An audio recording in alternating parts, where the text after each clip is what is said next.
राम राम राम वेळ झाला। हां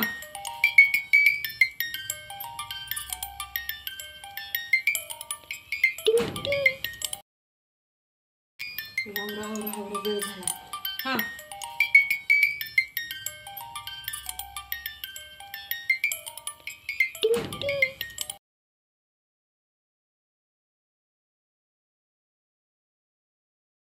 नमस्कार, कुकिंग विथ भाग्यश्रीमध्ये तुमच्या सर्वांचं मनापासून खूप खूप स्वागत आहे। आज आपण करतोय फिश करी, माशाचं कालवण।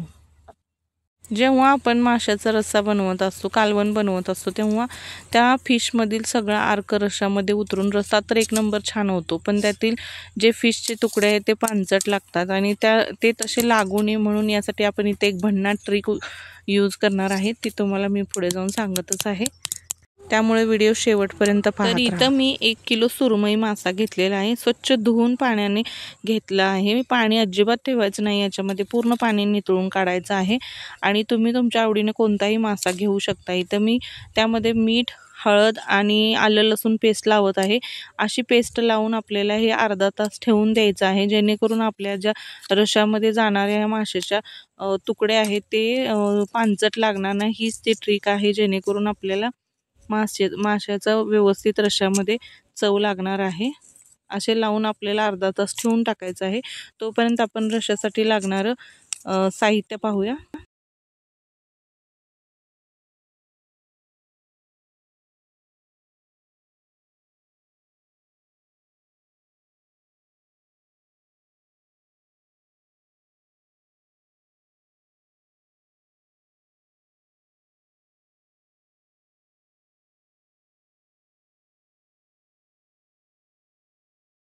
मसाल्याचं साहित्य पाहूया। इथे मी घेतलेले आहे तीळ, जिरे, ओलं खोबरं घेतलेले आहे किसून, आलं लसूण आणि कोथिंबीर आहे, तसेच खसखस घेतलेली आहे। आधी वाळा मिक्सरमध्ये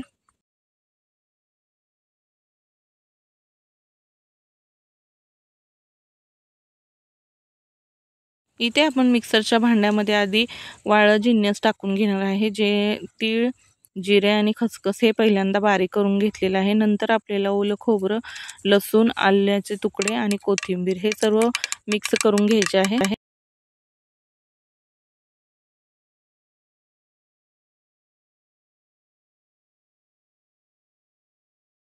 हे वाटण आपल्याला एकसारखं थोडंसं पाणी घालून मिक्सरमधून फिरवून घेऊन काढायचे आहे।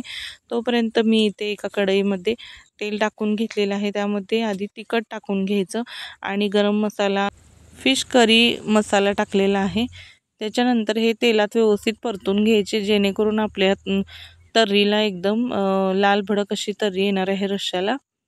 त्यानंतर इथं आपण जो मसाला वाटून घेतलेला होता तो पूर्णपणे यामध्ये टाकून घ्यायचा आहे। मसाला चांगला तेल सुटेपर्यंत आपल्याला परतून घ्यायचा आहे आणि रश्शासाठी कधीही थंड पाणी वापरायचं नाही आहे। मी तर पलीकडच्या गॅसवर गरम पाणी व्हायला ठेवलेलं आहे, गरम पाणीच वापरायचं।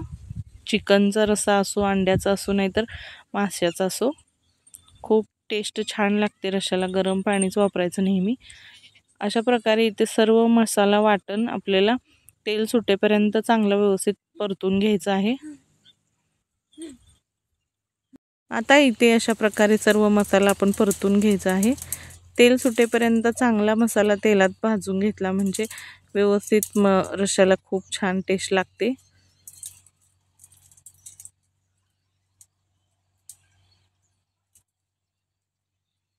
इथे आपला मसाला परतून झालेला आहे। गरम पाणी गॅस बंद केलेला आहे आणि ते आपण आता यामध्ये वतायचं आहे। रस्सा माशाची करी, फिश करी ही थोडीशी पातळच ठेवायची असते, जेणेकरून ह्या लागेल तेवढा रस्सा तुम्ही करू शकता। मी इथे सर्व गरम पाणी ओतून घेतलेलं आहे आणि अशा प्रकारे इथे माशाच्या करी बनवून घेतलेली आहे। यामध्ये आपल्याला लगेच फिशचे तुकडे टाकायचे नाहीत, आधी याला चांगली उकळी येऊ द्यायची आहे आणि मीठ ही लगेच टाकायचं नाही आहे, कारण आपण फिशला जेव्हा आपण हळद मीठ लावलं त्यावेळेसच आपण त्याला मीठ लावलेलं असतं, त्यामुळे रश्शामध्ये टाकताना थोडंसंच मीठ टाकून घ्या, जेणेकरून आपला रस्सा खरट होणार नाही। अंदाजानुसार मीठ टाकून घ्या। आता एक चांगली उकळी आणू द्यायची रश्शाला, मग यामध्ये ते हळद मीठ लावलेले माशाचे पीस सोडून घ्यायचे आहेत। आणि मासा शिजायला जास्त वेळ लागत नाही, लगेच एका उकळीमध्ये तो शिजला जातो. त्यामुळे आधी रस्सा पूर्णपणे करून घ्यायचा आणि त्यानंतर मग अशा प्रकारे इथे आपल्याला मासा सोडून घ्यायचा आहे. मासा सोडून झाल्यानंतर एक थोडा वेळेस 5 ते 6 मिनिटच शिजू द्या. लगेच माशाचं कालवण इथं तयार होणार आहे. जास्त वेळ नाही लागत माशाच्या रश्श्याला शिजायला. थोडे माशाचे तुकडे मी बाजूला काढून ठेवले आहेत, ते आपल्याला तळायचे आहेत. तुम्ही त्यासाठी या रश्श्यासाठी जे आपण वाटण केलं होतं ते वाटण देखील चटणी मीठ लावून तळू शकता. इथे आता मी वरून रश्श्यामध्ये कोथिंबीर टाकून घेत आहे आणि 5 मिनिटं हा रस्सा इथं शिजू देत आहे. इथं आपली फिश करी तयार झालेली आहे शिजून. तोपर्यंत आता आपण फिशचे जे वेगळे पीस काढलेले होते ते तळायसाठी घेत आहे. अगदी झटपट होतो फिशची करी. एकदम मस्त छान अशी तर्री आलेली आहे. वरती कोथिंबीर टाकून झालेला आहे इथं आपला. आता इथं मी जे पीस बाजूला काढलेले आहेत ते तळायसाठी आपल्याला इथं एका प्लेटमध्ये अर्धी वाटी बारीक रवा घ्यायचा आहे. याच्यामध्येच आपल्याला तिखट मीठ टाकून घ्यायचे आहे व हे सर्व एकत्र मिक्स करून या फिशच्या पीसेसला सर्व लावून घ्यायचे आहे. असे दोन्ही बाजूनं वरतून खालतून व्यवस्थित लावून घेऊन पूर्णपणे रव्यात आपल्याला ते बुडवून घ्यायचे आहे ते पीस. अशा प्रकारे सर्व इथे रव्यात पीस सगळे लावून घेतलेले आहेत. पूर्ण साईडने लावून घ्यायचे आहे. पाणी वगैरे अजिबात नाही वापरायचे, कारण माशाला ऑलरेडी मिठाचं पाणी सुटलेलं आहे, जे आपण हळद मीठ लावून ठेवलेलं होतं. असं दोन्ही बाजूने रवा लावून घ्यायचा आहे. आता इथे आपल्याला तळणीसाठी आपले माशाचे तुकडे तयार आहेत. आता इथे आपली करीही शिजून झालेली आहे. मस्त तर्री आलेली आहे फिश करी. पहा, एकदम छान अशी झालेली आहे.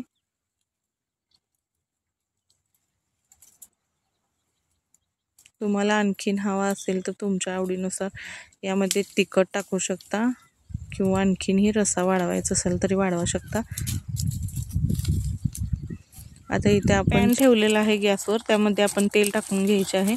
यामध्ये आपल्याला रवा लावलेले फिशचे तुकडे तळून घ्यायचे आहेत व्यवस्थित. आणि हे पण शिजायला वेळ नाही लागत. 2 मिनिटात इकडून इकडून परतून घेतले तेलामध्ये तर आपले लगेच हे मासे तयार होणार आहेत. Fish fry. इथं आपण फिश करीही केली, फिश फ्रायही करत आहोत. दोन्ही एकाच वेळेला करणार आहे. आणि मी एका साईडला भातही शिजवून घेतलेला आहे. लगेच आपल्याला हे झाल्यानंतर ताट वाढून घ्यायचं आहे. 1-2 मिनिटं लागतात. खालची साईड परतून झाली की आपल्याला मासा पलटून घ्यायचा आहे.